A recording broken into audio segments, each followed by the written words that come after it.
Hey folks, Brian Zach here. Welcome back to my channel. I want to talk today about some grooves that I got asked to play last week. Now, last week I was invited to play drum set with the Indianapolis Symphony Orchestra for a new show called La Vida Loca.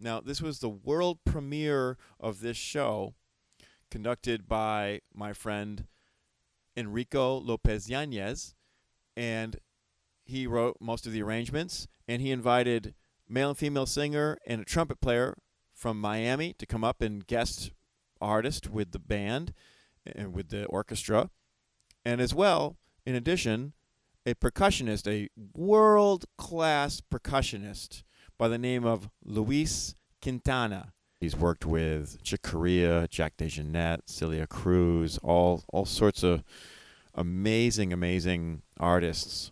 And I had the distinct pleasure of playing with Luis and the whole show, everybody, all the guest artists, and really it was quite an experience for me. I hadn't played a lot of Latin music in recent times, but when Enrico asked me if I was comfortable playing these grooves and honoring them and playing them authentically, I said yes, because I've done my homework throughout the years, especially when I was a student. I've studied much of this music, and I've learned a lot of what to do and what not to do.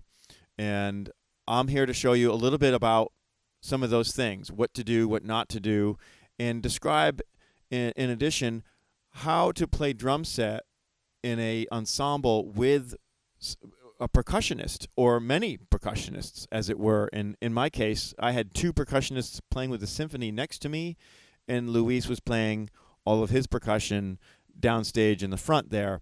And so, one of the main things to concern yourself with as the drum set player is you have to make sure that your patterns aren't conflicting with the other parts that are going on in the percussion section.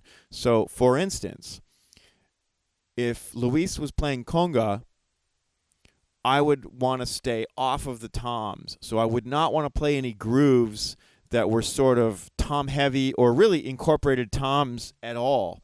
For instance, let me play a little groove, like a Latin groove that has toms in it, and I'll show you what not to do, essentially.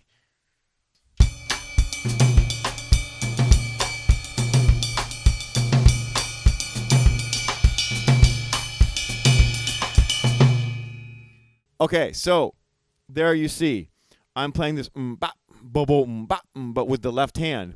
And that is directly going to conflict with what Luis or anyone is playing on the conga, which is going to be like a pattern like... They're already playing that bo, bop, bo, and it's being played on the conga. So I don't want to double that, because it's gonna conflict. It's gonna step on what he's doing. So I have to change my part, and I have to delete the toms from the pattern. So now I might play like...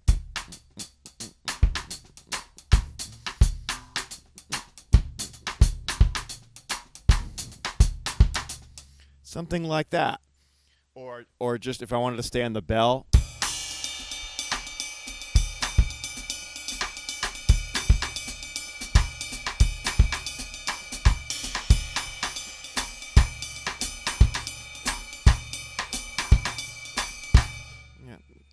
So I was changing it up there a little bit, just different hi-hat patterns and whatnot. But yeah, so you notice that I'm staying out of the way of the... I'm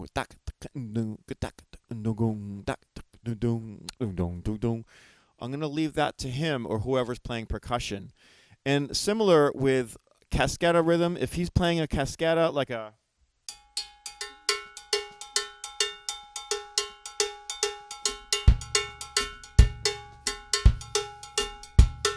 he might be playing that on the cowbell. He might be playing that on the side of the drum, like a timbali, on the shell. So I might want to just like.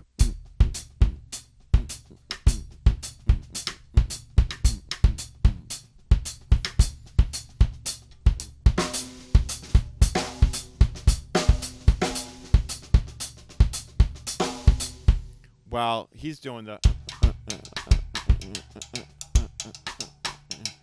So you have to make it so that all of the patterns fit together like this, and that nothing is really like clashing or stepping on each other. And both from a time point of view, in other words, because like if we're playing the same thing, and if our timing is off just a little bit, it's gonna be flammy. It's gonna feel weird, and also from a standpoint of just from a frequency point of view, where I don't want to live in the tom frequency. I don't want to play anything that's going to cover his notes up. All right, so you have to be always thinking and be aware of who's playing what, and how do my parts fit into what they're playing. How do I not step on them so that they're free to play their parts and it all comes through. Okay, so I want to show you a groove that was written in my part. I was playing it as it was written in the ink, and then Luis came over and he talked to me for a brief moment and told me a new pattern to play that would fit the music better. So essentially, what's written on the page is sort of like a 2, 3, 4.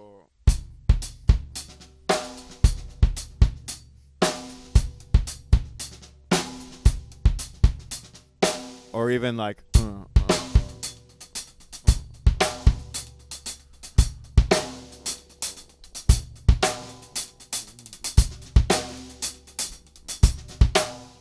okay, so that's kind of like what's in the part, and it's in the MIDI file as well. And I'm going to play a little bit from the MIDI file in a moment here, and just play along. But so instead of playing that pattern that's written in the music, Luis asked me to play this pattern.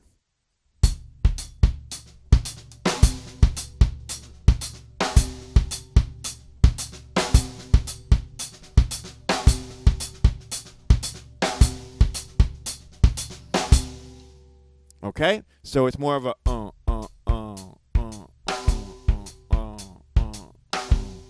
All right, so the accent note on the left hand on the snare drum is on the and a 4 of the second bar. It's a 2-bar phrase, okay? You have the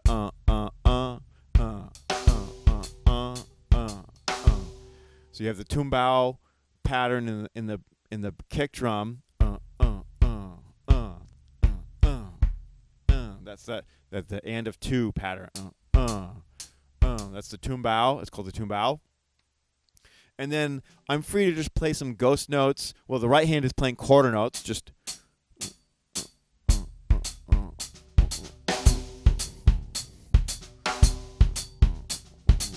actually, if you're in cut time, the right hand is playing half notes. But to me, I'm counting it in 2, so it feels more like quarter notes. 1, 2, 1, 2, 1, 2. Okay. And then, like I said, the left hand is free to play ghosted notes and just sort of improvise maybe around that pattern a little bit, but sticking closely to the main pattern. So sounds like this: 2, 3, 4.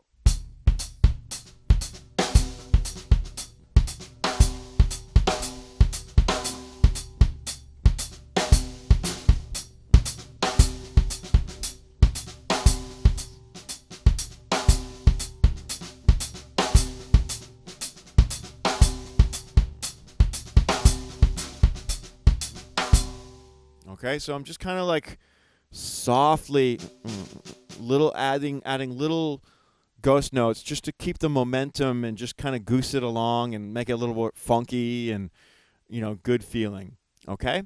So now I'm going to play you this MIDI file from the show, and we're going to get into the string section. You're going to hear strings, and then it's going to sort of launch into this groove. All right, and I'm going to include a PDF of this music for you for download at my Patreon page, available only there at patreon.com/BrianZach. So please head on over there and subscribe when you're done watching this video, and you'll be able to download the transcription of this lesson and so many more lessons that I've done in the past and will continue to do in the future.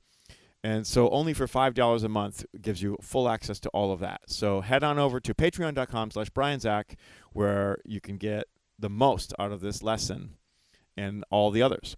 All right, so here's this MIDI file.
Okay, so a key thing to remember is when you're playing this groove, do not rush the moment from where you hit the snare drum on the and a 4 in the second bar into the 1.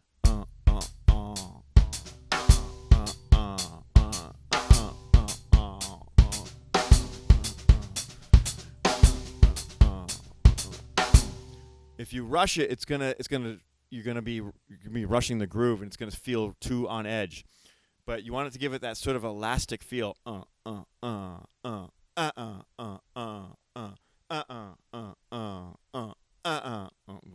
that on that snare drum note, I'm really trying to like hold it back.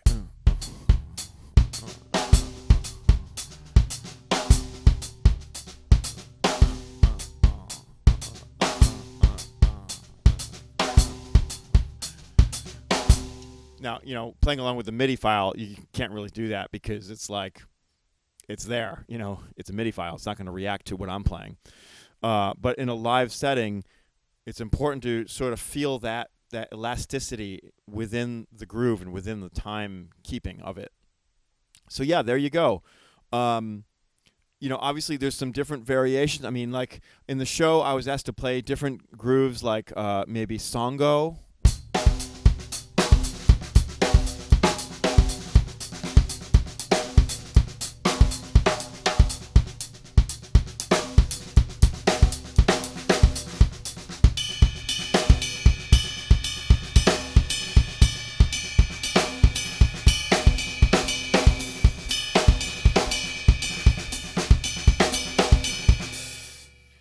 So,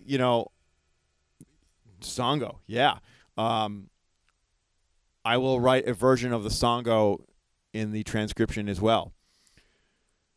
And just to reiterate, remember, don't play anything that's going to conflict with the other percussion players. When you're a drum set player and you're playing by yourself, yeah, all bets are off. And you can play the toms, you can play cascada, you can play all the different items, or counterparts in the groove. But when there's a percussion player or multiple percussion players who are playing different parts of those grooves, you want to stay away from that, and you want to live inside of what they're doing and not have anything that you're doing conflict with anything that they're doing. All right, so that's something to remember, and that I'm going to leave you with. So yeah, that's today's lesson. And don't forget to like and subscribe. Head on over to brianzach.com for drum lessons. I'd love to hear from you. I'm available to teach both here in person and online. And yeah, again, don't forget to like and subscribe. Head on over to patreon.com/brianzach for all the lesson videos that I'm recording and uploading, and so much more content there as well. So, and we have a great dialogue, and I'm always answering questions, and you can always request different subjects for me to talk about and to give lessons on, and so on and so forth. All right, behind the scenes footage, everything. Yeah, so there you go. There's today's lesson. Thanks again, and see you on the next one.